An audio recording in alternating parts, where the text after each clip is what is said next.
You should have let me die that night." That was the first thing he said to me, but at the time, I didn't even know his name. All I remember is the smell of antiseptic and burnt coffee clinging to the back of my throat, the kind that never really leaves after a 14-hour shift. The fluorescent lights above me flickered like they were just as exhausted as I was, humming low and steady while the clock on the wall blinked 2:17 a.m. I was already counting the minutes until I could go home, kick off my shoes, and pretend the world outside that hospital didn't exist. Then the doors burst open. Not loud, not chaotic, just different. Like the air itself changed. A gurney rolled in, fast but controlled, surrounded by men who didn't look like family or paramedics. Dark suits, clean lines, eyes that didn't wander.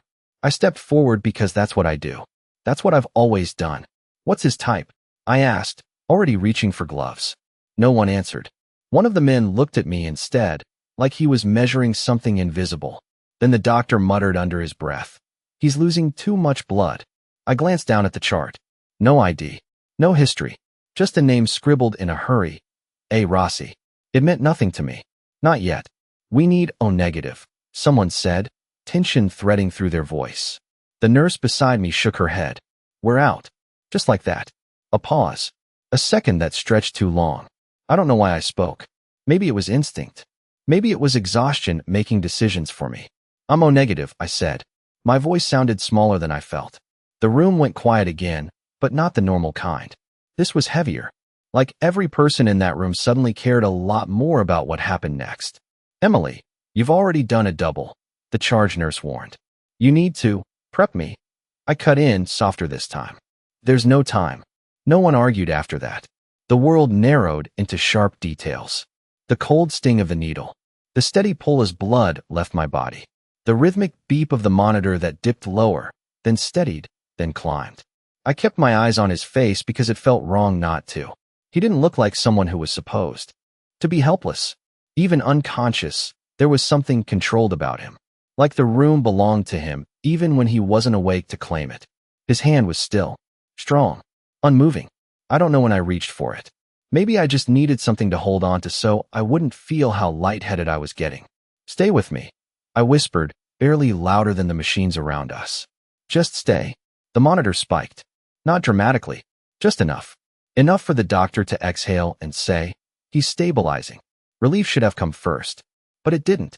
What came instead was the feeling that I had just stepped into something I didn't understand, something I couldn't undo. When it was over, they pulled the needle out, wrapped my arm, told me to rest. I nodded like I would listen. I didn't.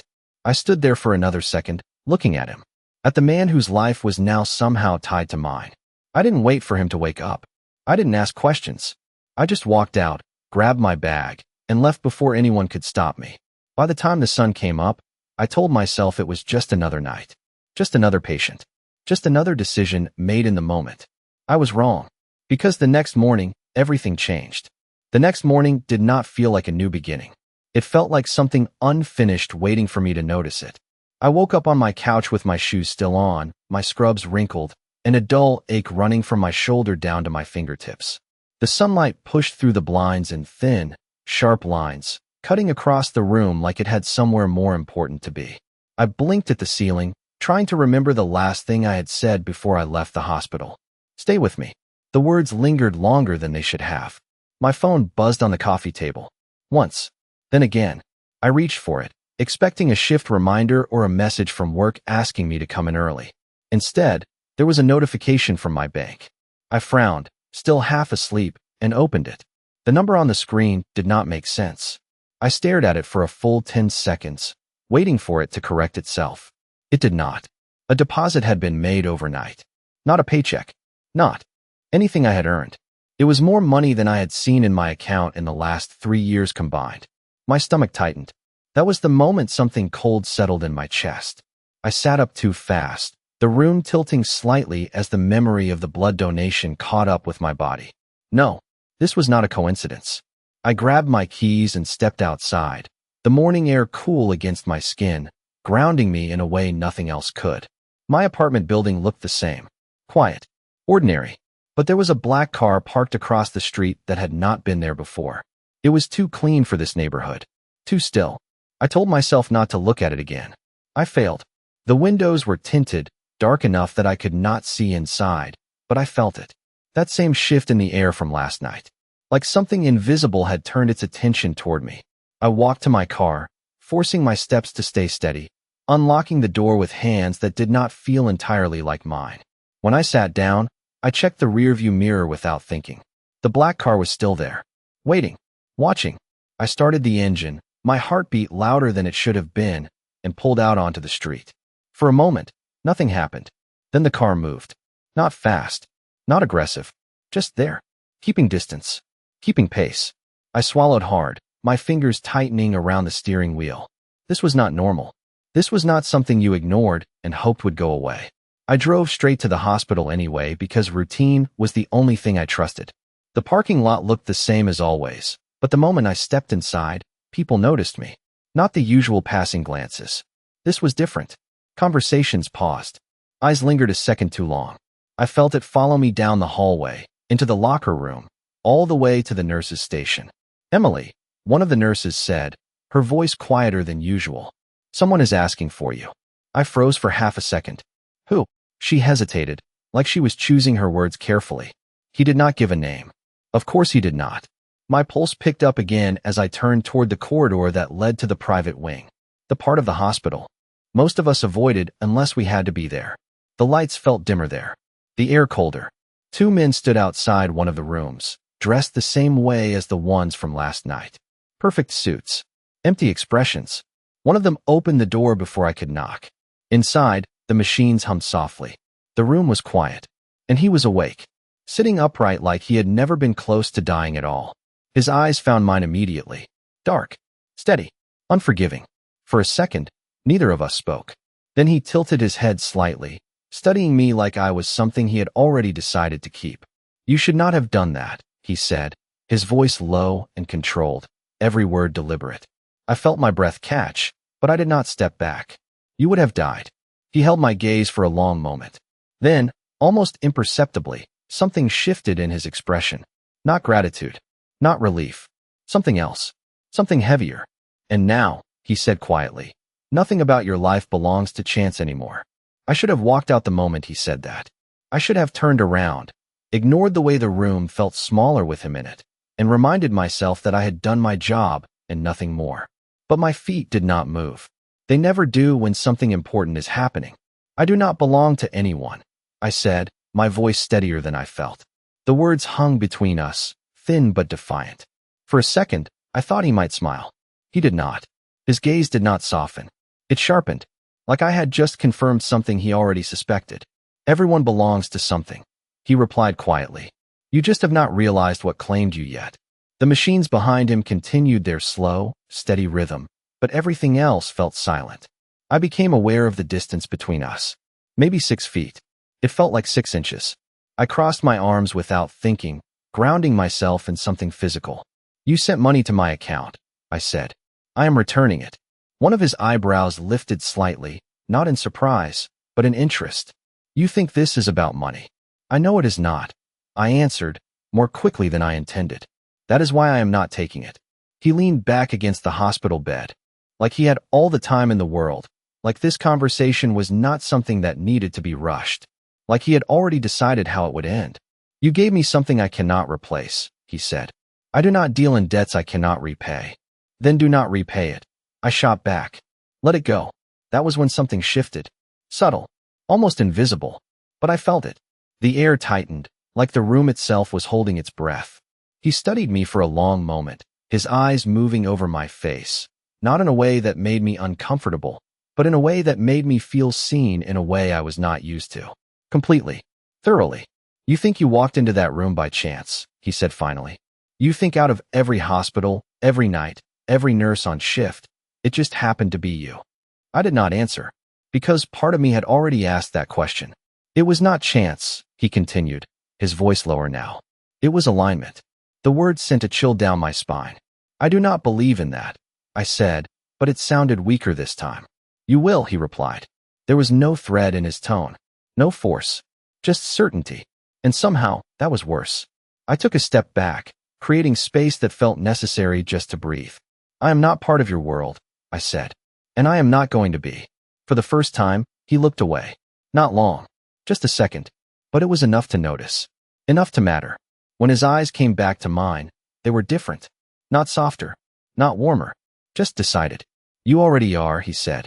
Before I could respond, the door behind me opened. One of the men in suits stepped in, silent, efficient. He did not look at me. He did not need to. The board is waiting, he said. The man in front of me nodded once, then stood. And when he stood, the entire room seemed to adjust around him. Like gravity shifted slightly in his favor. He was taller than I remembered. Or maybe I had just not been paying attention before. He walked toward me, stopping close enough that I could see the faint line of a scar near his collarbone, just visible above the edge of his hospital gown. Not something I should have noticed. But I did. Emily Carter, he said, my name precise on his tongue. I never told him my last name. My breath caught before I could stop it. You saved my life. I waited for the thank you that never came. Instead, he added, quieter now, almost like it was meant only for me. So I will make sure nothing takes yours. He stepped past me after that, the scent of something clean and expensive lingering for half a second too long. The door closed behind him. The room felt empty immediately, but not safe, not normal, not anymore. I stood there, staring at the place where he had been, my heart beating harder than it should have. Because deep down, I knew something had just changed again. And this time, it was not something I could walk away from. By the time I stepped out of that room, the hallway felt different, like the walls had shifted an inch closer without anyone noticing. I told myself it was in my head, that I was tired, that I had let one strange night turn into something bigger than it was. But the looks did not stop. Nurses who usually rushed past me slowed down. Doctors who barely knew my name suddenly nodded like we shared something unspoken. Even the air felt heavier, like every step I took carried more weight than it should have. I made it back to the nurse's station and forced myself to focus on the screen in front of me, scrolling through patient charts that blurred together after the third page. Numbers. Notes. Routine. That was what I needed. Routine meant normal. Normal meant safe. Emily, a voice said softly beside me. I turned to see Sarah, one of the senior nurses, watching me with a careful expression. Are you okay? I hesitated for half a second too long. I am fine, I said, the automatic answer slipping out before I could stop it. She did not look convinced, but she nodded anyway. You have a delivery, she added, glancing toward the counter behind me. A delivery. That alone was enough to make my stomach tighten again. I turned slowly, already knowing I was not going to like what I saw. A small box sat on the counter. Black. Perfect edges. No label except my name, written in clean, precise lettering. Not printed. Written. I stared at it for a moment, debating whether to touch it at all. You going to open it? Sarah asked, her tone light but curious. I forced a small breath out and reached for the box. It was heavier than it looked. Solid. Intentional. I lifted the lid carefully, like it might react if I moved too fast. Inside, nestled against dark fabric, was a bracelet. Simple. Elegant. Silver with a single thin line of darker metal running through it, like a quiet signature. It was not flashy, not loud, but it did not need to be. It was expensive in a way that did not ask for attention. It expected it. My fingers hovered above it, but I did not touch it. Not yet. Underneath, there was a card. I picked it up instead. No envelope. No decoration. Just one sentence written in the same precise hand. So I know where to find you. The words hit harder than they should have. Not because they were threatening. They were not. That was the problem. There was no urgency in them. No warning. Just certainty. I closed the box slowly, my pulse louder in my ears than the chatter around me. From a boyfriend? Sarah teased gently, trying to lighten the moment. I shook my head, already stepping back. No, I said quietly. Not even close.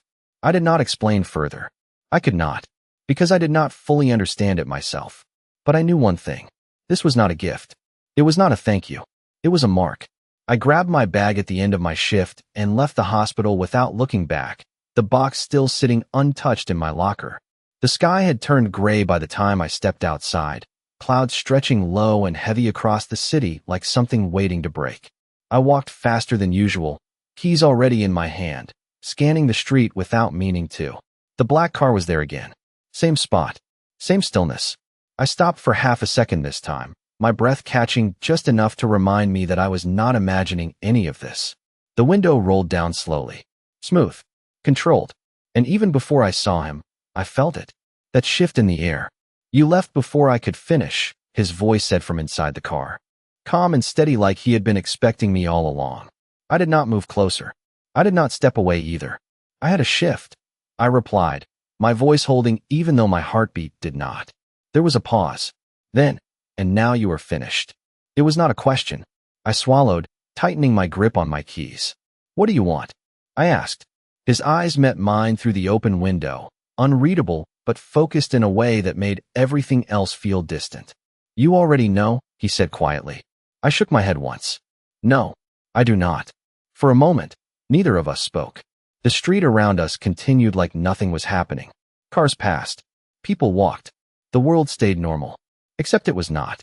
Not for me. You gave me your blood, he said finally. That is not something that ends when the sun comes up. My chest tightened again, that same cold certainty settling deeper this time. It does for me, I said. His gaze did not waver. If anything, it grew more certain. That is where you are wrong. The moment he said that, something in me pushed back harder than it had all day. Not fear. Not exactly. Something sharper. No, I said, the word leaving my mouth before I could soften it. It ends exactly when I decide it does. For the first time, there was a pause on his side. Not long, just enough to register. His fingers tapped once against the edge of the open window, a quiet, controlled motion that somehow carried more weight than any raised voice could have. Then he nodded slightly, like I had just confirmed a theory instead of challenged him. You believe that, he said. It was not a question. It never was with him. I exhaled slowly, forcing my shoulders to relax, even though every instinct told me to leave. I do not belong to you, I added, holding his gaze this time. And I am not something you can manage. A faint shift in his expression. Not anger. Not irritation. Something closer to interest. Manage, he repeated, almost like he was testing the word. That is not what I am doing. Then what are you doing? I asked. The street noise filled the space between us for a second. A car passed. A door slammed somewhere behind me. Normal sounds. Ordinary. Life continuing like this moment did not exist. He leaned slightly closer to the window, not enough to invade my space, but enough to make his presence feel more deliberate. I am making sure nothing touches what is mine, he said quietly.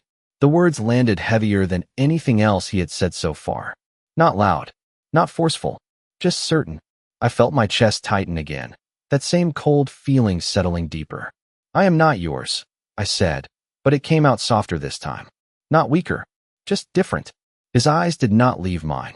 That is where you keep making the same mistake, he replied. Silence stretched between us again, thicker now. I became aware of how still everything felt, like the world had narrowed down to just this moment, just this conversation. I should have walked away. I knew that. Every rational part of me was already stepping back, already turning toward my car, already putting distance between me and whatever this was. But I stayed, because part of me needed to understand. Why me? I asked, the question slipping out before I could stop it. That was the first real question. The first crack. His gaze shifted slightly, not away, but deeper, like he was looking past the surface of me into something I had not even considered yet. Because you did not hesitate, he said. Everyone else in that room calculated risk. You did not. I shook my head. I did my job. No, he said quietly. You made a choice. The distinction hit harder than I expected. I looked away for a second, breaking eye contact just long enough to breathe. The city suddenly felt louder again. Too loud. Too real.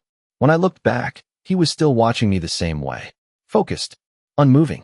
Like I had just become something important whether I wanted to or not.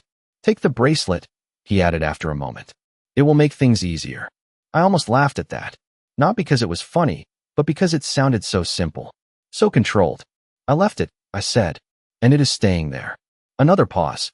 Then, slowly, he nodded again. Not disappointed. Not surprised. Just adjusting. Then I will make sure you do not need it, he said. That should not have made sense. But somehow it did. And that was what unsettled me the most. I stepped back this time, finally putting space between us, my fingers tightening around my keys again. You should stop doing that, I said. Deciding things for me. His expression did not change, but something in his eyes sharpened just slightly. You should stop thinking you are outside of this, he replied. The words followed me as I turned and walked toward my car, my heartbeat louder with every step. I did not look back. I did not need to, because I could feel it. That shift in the air again. That quiet certainty that nothing about this was over. And as I pulled away from the curb, I realized something I did not want to admit. He was not trying to convince me. He was waiting for me to understand. I told myself it would stop there. That whatever had started in that hospital room would fade the moment I chose to ignore it. That if I went back to my routine, my life would fall into place the way it always had. Predictable. Manageable. Mine. I was wrong again. It started small. So small I almost convinced myself it was coincidence. My shift schedule changed without warning, moving me off night rotations and into daytime hours I had been asking for months to get. My supervisor smiled when she told me, like she had done me a favor. "You deserve it," she said. I nodded, but something in my chest tightened instead of easing. The next day, my car, which had been making that quiet rattling noise for weeks, was suddenly fixed. I had not taken it to a mechanic. I had not even mentioned it out loud. Yet when I turned the key, the engine ran smooth. Too smooth. I sat there in the parking lot for a full minute, hands on the steering wheel, staring straight ahead as the realization settled in piece by piece. This was not random. None of it was. I stepped out of the car slowly, scanning the lot without meaning to. No black car this time. No obvious presence. But that did not mean anything. If anything, it made it worse. Because now I knew he did not need to be seen to be there. The hospital felt different again when I walked in. Not tense. Not heavy. Just aware. Like something had quietly shifted its focus and everything else adjusted around it. I moved through my tasks, checking vitals, updating charts, forcing my mind to stay on numbers and notes instead of drifting back to him. To the way he spoke. The way he did not ask for anything. He simply stated it like it already existed. "Emily," Dr. Harris called from across the station. "You handled that Rossi case the other night, right?" My hand stilled for half a second before I answered. "Yes." He nodded, flipping through a chart. "Good work. He is recovering faster than expected." I swallowed, the words settling somewhere deeper than they should have. Recovering. Of course he was. That was what he did. He adjusted. He took control. He did not stay in a position of weakness. Ever. "He asked about you," Dr. Harris added casually, like it was just another detail. My pulse picked up again. "What did you say?" I asked, keeping my voice level. "That you were doing your job," he replied with a small shrug. "Same as everyone else." I nodded once, but something about that answer felt incomplete. Because we both knew it was not the same. It had never been the same. The rest of the shift passed in a blur of routine that did not feel like mine anymore. Every small thing carried weight. Every quiet moment felt watched. Not in a threatening way. Not in a way that made me feel unsafe. Just observed. Like someone was making sure the pieces stayed exactly where they were supposed to be. By the time I left that evening, the sky had cleared, the air crisp and cool as the city settled into that brief pause between day and night. I walked to my car slower this time, not out of fear, but out of awareness. Waiting for something I could not define. I unlocked the door, slid into the driver's seat, and for a second, everything felt normal again. Just me. Just my car. Just the quiet hum of the engine. Then I noticed it. A small envelope resting on the passenger seat. White. Clean. Exactly centered. My breath caught before I could stop it. I did not reach for it right away. I already knew. Still, my hand moved, slower this time, more deliberate. I picked it up, feeling the weight of it, the same precise intention behind. It is everything else. No name on the outside. No markings. I opened it carefully. Inside, a single card. Same handwriting. Same certainty. "You are safer when you let me see you." The words stayed in my hand long after I finished reading them, the meaning settling in deeper than I wanted to admit. I leaned back in my seat, staring through the windshield at nothing in particular, my reflection faint against the glass. This was not control the way I understood it. It was not force. It was not pressure. It was something else entirely. Something quieter. Something that did not ask permission because it did not believe it needed to. I closed my eyes for a second, exhaling slowly, trying to find the line where my life ended and his influence began. I could not find it, and that was what scared me the most. Because the more I tried to step away, the more it felt like I had already stepped in too far. And somewhere in the back of my mind, a thought formed that I did not want to acknowledge. He was not changing my world. He was becoming part of it. It did not feel like danger at first. That would have been easier to understand, easier to reject. What I felt instead was something quieter, something that slipped into the edges of my day without asking permission. It started with the feeling of being watched again. Not directly, not in a way I could point to and say there. Just a shift, a pause in conversations when I walked into a room, a second glance from people who did not usually notice me. I tried to ignore it. I tried to tell myself that once you start looking for something, you find it everywhere. But the feeling did not fade. It grew. That night, I stayed later than usual. Not because I had to, because I needed the distraction. The hospital at night had always been easier for me. Quieter, predictable, the steady rhythm of machines, the soft echo of footsteps down long hallways. It gave me space to think, or at least it used to. I was finishing up charting when the lights flickered once overhead. Just once. Enough to make me look up. Power grid again. Someone muttered behind me, already moving on. But I stayed still for a second longer. Listening. The hum of the building felt different. Subtle. Off by just enough to notice. I shook it off and grabbed my bag, deciding I had stayed long enough. The parking garage was mostly empty by the time I got down there. Concrete floors. Dim overhead lights. The kind of place where every sound carries farther than it should. My footsteps echoed as I walked toward my car, keys already in my hand. I did not rush. I refused to rush. I told myself there was nothing here to be afraid of. But halfway across the garage, I stopped.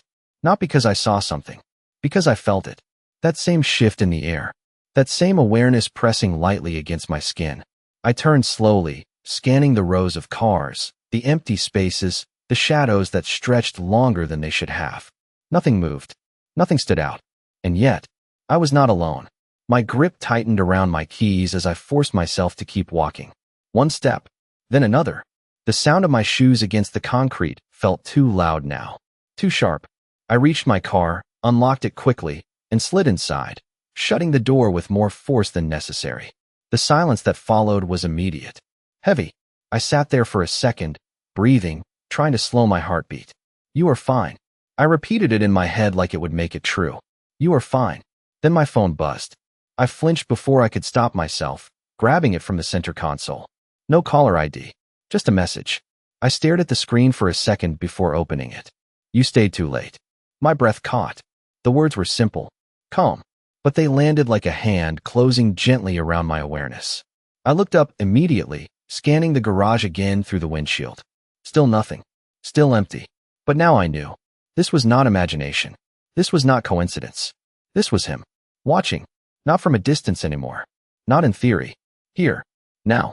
My fingers hovered over the screen, unsure whether to respond. I should not. I knew that. Responding meant engaging. It meant stepping further into something I had already gone too far into. And yet, I typed anyway. Where are you? The reply came instantly, like he had been waiting for that exact question. Close. Enough. My chest tightened, that cold certainty settling deeper than before. I looked around again, slower this time, more deliberate. Every shadow felt intentional. Every empty space felt like it was hiding something just out of reach. Another message came before I could decide what to do next. Get in your car. Lock the doors. I froze for half a second. Then I realized something that made my stomach drop.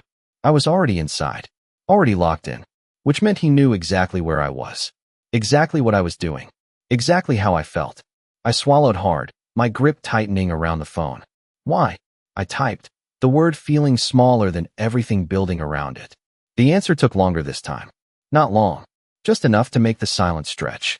Because someone else noticed you. The air in the car shifted instantly, the weight of those words pressing in from all sides. Not just him. Not just his world brushing against mine. Something else had seen me too. And suddenly, for the first time since all of this started, I understood something I had been refusing to accept. He was not the danger. He was the warning. The words stayed on my screen longer than they should have. Someone else noticed you. I read them again, slower this time, like the meaning might change if I gave it enough space. It did not. My fingers tightened around the phone, my breath shallow as I scanned the garage again, more carefully now. Not just looking. Searching. Every parked car felt like it had a purpose. Every shadow stretched too far. The silence was not empty anymore. It was waiting. Who? I typed, the question sharper than anything I had asked him before. The reply came slower this time. Not instant. Not effortless. Like he was choosing how much to give me. Not someone you want to meet alone. My pulse jumped, the words settling deep in my chest. I swallowed, glancing at the side mirrors, the rearview mirror, the concrete pillars that blocked parts of my view. Then where are you? I asked again, this time not trying to hide the urgency in it. There was a pause. Longer now. Long enough for my mind to start filling in the silence with possibilities I did not want to think about. Then my phone buzzed again. Behind you. I froze. Completely. My breath stopped before I could control it, my body going still in a way that felt instinctive, like moving too fast would make something worse. Slowly, I turned my head toward the back seat. Nothing. Just empty space. My reflection in the dark window. I exhaled sharply, almost laughing at myself, the tension breaking for half a second. Then I realized. He did not mean inside the car. My gaze snapped to the rearview mirror. And there it was. A figure stepping into the edge of the light about 20 feet behind my car. Not close. Not rushing. Just there. Watching. My chest tightened instantly, every instinct telling me not to get out, not to move, not to draw attention. Do not open the door. His message came before I could even think to act. I did not need to be told twice. The figure did not approach. Did not signal. Just stood there, partially in shadow, like they were deciding something. Measuring distance. Timing. My heartbeat was loud now, filling the silence inside the car. What do? I typed, my fingers moving faster than my thoughts. This time, the reply was immediate. Stay where you are. The words grounded me more than they should have. I did not question them. I did not argue. For the first time since all of this started, I followed his instruction without pushing back. The figure shifted slightly, stepping further into the light for a brief second. I caught a glimpse. Not enough to recognize. Just enough to confirm they were real. That this was real. Another car engine started somewhere deeper in the garage, the sound echoing off the concrete. The figure turned their head slightly, attention breaking for just a second. And that was when everything changed. A black car moved into view from the far side of the garage, smooth and controlled, its headlights cutting clean lines across the floor. It did not rush. It did not hesitate. It simply arrived. The figure stepped back immediately, disappearing into the shadows without another move, like whatever decision they had been considering was no longer worth the risk. My breath came back all at once, sharp and uneven as I watched the space where they had been. Gone. Just like that. The black car stopped a few feet in front of mine, angled slightly, blocking part of the open path ahead. The driver's side window lowered slowly. And there he was. Exactly where he said he would be. Close enough. His gaze found mine instantly, steady, unreadable, but carrying that same quiet certainty that had followed me since the hospital. I realized then that my hands were shaking, just slightly, just enough to notice. You see the difference now. His voice came through the open space between us, calm, controlled, like nothing about this had been uncertain for him. I swallowed, my grip tightening on the steering wheel as I forced myself to meet his eyes. You knew, I said, my voice lower than usual. Not accusing, just realizing. He did not deny it. He did not explain. He simply held my gaze, letting the answer exist without needing words. And in that moment, something shifted inside me again. Not fear. Not resistance. Understanding. Because for the first time, I was not trying to push him out of my world. I was starting to see why he was already in it. For a moment, neither of us moved. The engine of his car hummed softly, steady and controlled, like everything about him. I sat there gripping the steering wheel, my pulse still uneven, the echo of that presence behind me lingering in my chest. The space where the figure had stood felt empty now, but not safe. Not normal. Just cleared. Cleared by him. You were not supposed to see that, he said finally, his voice low, measured, like he was adjusting something invisible between us. I let out a slow breath, forcing my shoulders to relax even though the tension had not left my body. But I did, I replied. My voice did not shake this time. That surprised me more than anything. His eyes held mine for a long second. Then he gave a slight nod, like that mattered. Like my reaction mattered. Good, he said quietly. The word landed differently than I expected. Not approval. Not praise. More like acknowledgement. I frowned slightly, leaning back in my seat just enough to create space I could breathe in. Good. I repeated. Someone was watching me, and that is good? His expression did not change, but something in his gaze sharpened just enough to hold my attention. "Now you understand," he said. The simplicity of it made something in me shift again. Because he was right. I did understand. Not everything. Not even close. But enough. Enough to know this was not about him pulling me into his world. It was about the fact that I had already crossed into it the moment I made that choice in the hospital. The moment I did not hesitate. I looked down at my hands for a second, noticing how the shaking had almost stopped. Almost. "You could have told me," I said, quieter now. He did not respond immediately. He rarely did. When he finally spoke, his voice carried that same steady certainty that had followed me since the beginning. "You would not have believed me," he said. I let out a small breath, something between a laugh and an exhale. "You are not wrong." Silence settled between us again, but it felt different now. Less like pressure, more like space. I glanced up at him, really looking this time. Not as a stranger, not as a threat, as someone who had been moving around me with purpose from the start. "So what happens now?" I asked. That question felt heavier than all the others. Because this time, I was not asking to push him away. I was asking because I needed to know where I stood. He studied me for a moment, his gaze steady, unwavering, like he was measuring something deeper than my words. Then he stepped out of the car. The movement was smooth, controlled, like everything else he did. He walked around the front of the vehicle, stopping a few feet from my door. Close enough that I could see the details now. The sharp line of his jaw. The calm in his eyes that never seemed to break. I did not get out. I did not open the door. But I did not look away either. "Now," he said, his voice quieter but somehow more certain than before. "You stop trying to step away from something you are already part of." My breath caught slightly, but I held his gaze. "And if I do not?" I asked. There was no challenge in it this time. Just honesty. He tilted his head slightly, considering the question like it actually mattered. Then he answered, just as calmly as before. "Then I stay anyway." The words settled between us, simple and absolute. Not a threat, not a demand, a fact. I sat there for a second longer, letting that sink in, feeling the weight of everything that had led to this moment. The hospital, the choice, the way my life had shifted piece by piece without asking permission. And for the first time, I did not feel like I was losing control. I felt like I was standing at the edge of something I could either keep fighting or finally understand. I reached for the passenger seat slowly, picking up the envelope that was still there, turning it over once in my hands. Then I looked back at him. "You said I am safer when you can see me," I said. He nodded once. "Yes." I held his gaze for a second longer, then unlocked the door. The sound was quiet, but it changed everything. Because this time, I was not stepping away. I was choosing to step closer.